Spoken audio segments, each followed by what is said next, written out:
If you know me at all, you know that I am currently going through withdrawal from Formula One. But this Sunday, I found the cutest possible solution to racetrack withdrawal, and that was attending the Winter Corgi Nationals. Before this weekend, I did not know that there was a way to watch corgis compete competitively, but boy, there is literally no turning back for me. This is now my new favorite thing. On Sunday, February 16th, the Winter Corgi Nationals took place at Santa Anita Park. If you're not familiar with Santa Anita Park, it is normally a horse racetrack, and actually on Sunday there were horse races taking place like normal. However, on Sunday, a small portion of the raceway was dedicated to a different type of race, and that was the Corgi Nationals. The event itself was honestly incredible, but here's how it works. Over 800 corgis applied to be a part of this race, and just under 100 corgis from that submission pool were offered their chance to compete for victory. The event itself is actually a pretty full day because it goes from 11 a.m. to 5 p.m. That is in fact 6 hours of corgi races. And I know what you're wondering, how can nearly 100 corgis compete in one race? The answer is that they don't. Instead, these corgis are broken up into heats. There are 10 heats that had up to 10 competitors in each heat, and the top 2 dogs from each heat moved on to the semifinals. From those 10 heats, you end up with 20 corgis in the semifinals, and there are 2 heats in those semifinals of 10 dogs. The top 5 from either round of the semifinals makes it to the final, and then of course from the finals you have one corgi race winner in the whole thing. He wins the whole bag. So before we get started, I have to show you how these corgi races work. As I mentioned, it's 10 heats, and each heat included 10 different corgis. Now, how do you get some of the cutest dogs in the world that perhaps are not trained athletes to race? Their system is pretty simple. Every corgi comes with 2 dog parents. They are looking for nuclear families at this event. And to get the heat started, they do pretty intense dog intros. These bios are written by the dog parents, and they're announced over the loudspeaker as they introduce the dogs as though they are kind of getting ready to compete in like a Rocky type event.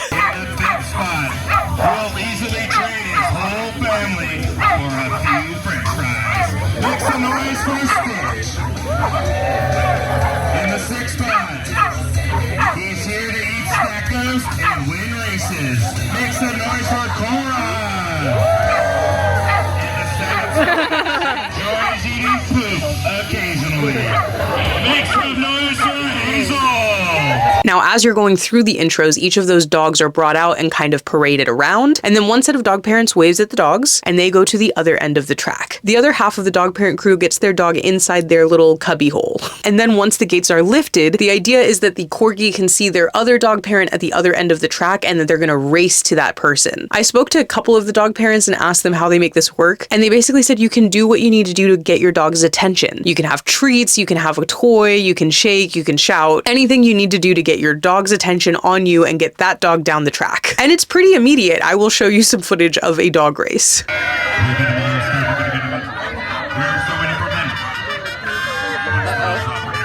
Number 3 and 4 are not going to come out this gate. Oh, no, they're not.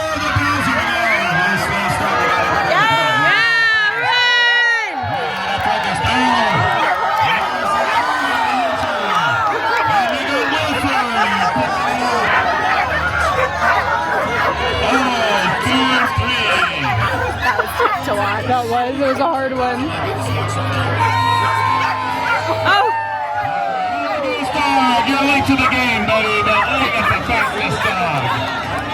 Now, in terms of completion of this event, you would think it would be pretty quick. And to some degree it is, except for the fact that oftentimes these corgis don't understand that they're supposed to go all the way there. They get distracted, right? There are other corgis on this track. They're being allowed to run rampant. People are shouting and cheering and clapping and saying, oh my God, I love this dog. It's a lot of overstimulating excitement. And so some of these dogs did not understand the assignment and ran the other direction. To a certain point, you have to admire it, you know what I mean? I think every highly trained professional athlete should have a moment to really enjoy themselves. You know what I mean? Take it all in, circle around, maybe attack another dog. That did happen as well. At a certain point at the end of almost every heat, dog parents from the other side did have to go and chase the dogs. Some of the dogs just decided they didn't want to play anymore and they sort of just laid down. Other dogs were pretty intense about it. They wanted to win. We did have some dog sabotage, but overall it's a pretty wholesome, enjoyable event. There also were just corgi spectators. Not every corgi was a racing dog. A couple of other things that I found really interesting to find out, people really want to race their corgis so badly that there's actually a a wait list. So if you were not one of the dogs already selected from the initial submission, but your dog really wants to have his moment, you can put yourself on the wait list. And as dogs either,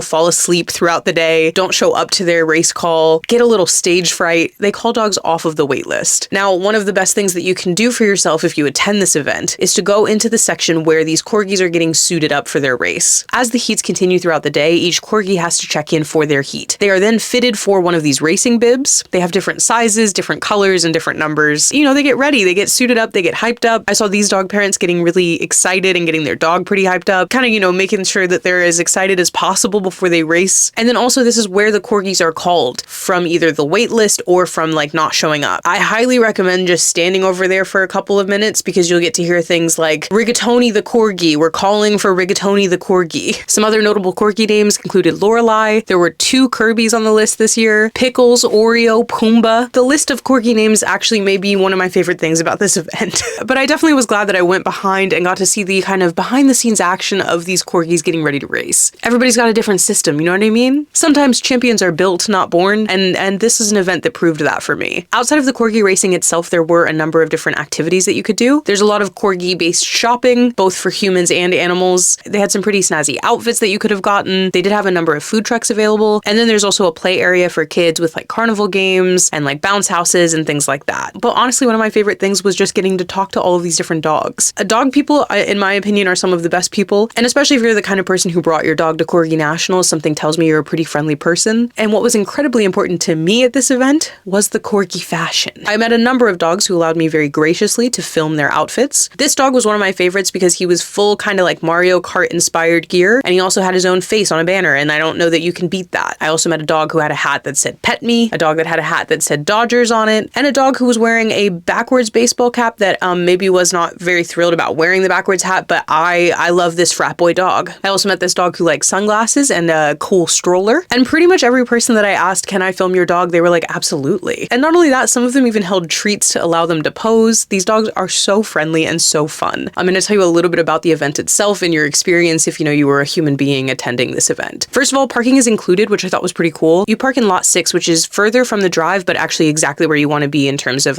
getting to the event. I think it would be the least amount of walking from any of the other parking lots available. And also the other lots did charge for parking. Personally, in Los Angeles, an event with free parking is always going to be a winner to me because pretty much anywhere you go in the city, you're generally forking out $20 to park. The event itself had 2 separate ticketing options. You could do general admission for $15 or you could do VIP for $50. In terms of the check-in process, it was pretty much the same. There were just 3 tables, one where you could check in if you had gotten general admission online, one where you could check in if you had VIP admission online, and one where you could buy tickets day of. Tickets day of were $2 more for $17 versus the $15 we paid online for our tickets. Now, me personally, in terms of the actual event, we went with general admission, mostly because I was $15 to race corgis feels good. That feels like a good Sunday. But I think also if I were to go again, I would do the same thing. The way the spectator section is set up, basically you have your main corgi raceway, and that has picket fences on either side of the track, so to speak. On one side of that picket fence is general admission, which is just an open area, and there's a line that's broken off to keep you behind that line for blankets or lawn chairs. You can bring all your own stuff, you can bring blankets, towels, whatever, and when you get there, you just need to stake out your spot. On the other side of the track was the VIP section, which promised a dedicated bar as well as seating and covered options. There was a tent on that side and some tables and chairs, and there was a bar there as well. But I will be honest with you, the line at the normal bar was not bad at all, and there really weren't lines that were bad overall at the event. The main thing that I would have seen the positive for in terms of the actual event experience for the VIP section would have been the shade, but the seating itself would have actually made it pretty difficult to see the corgi races. My one complaint about this event is the way that you actually can get to see the corgis. It is pretty much a free-for-all regardless of which section you're in to get all the way up to the fence and pretty much stake out your claim. These heats happen and then have 15-minute breaks in between, and if you are not up on the fence at the very first race and you're not willing to kind of have someone stake out your spot for the rest of the day, eventually you're going to lose your ability to see corgi at all. You have to remember that corgis are very small but mighty animals, and therefore your viewing of them does require proximity. The fence is obviously taller than the corgis are, and so you really do have to be standing up and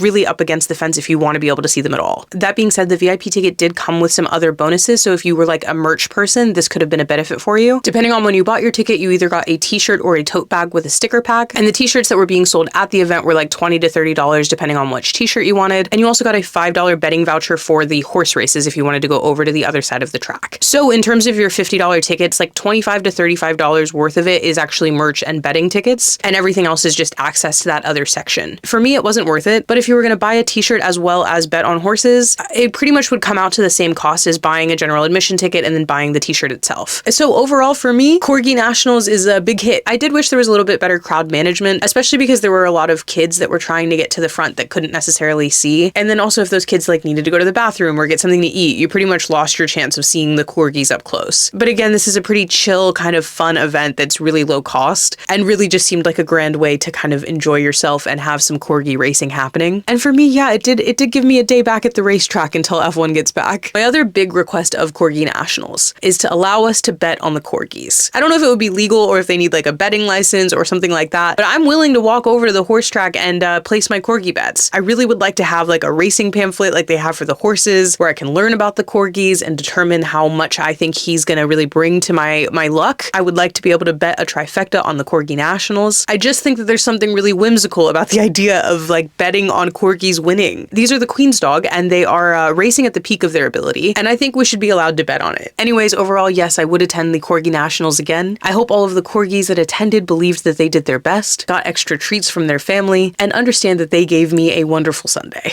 I would love to know what you think. Would you go to watch corgis race? Did you know that corgis could go that fast? If you have a corgi, would you race your corgi in this Corgi National race? How many times can I say the word corgi? Maybe one more time. Corgi Nationals was a really wonderful time. Let me know in the comments whether or not this is something that you would attend, or if there are any other racing series in particular that you'd like to see me cover. I will see you soon.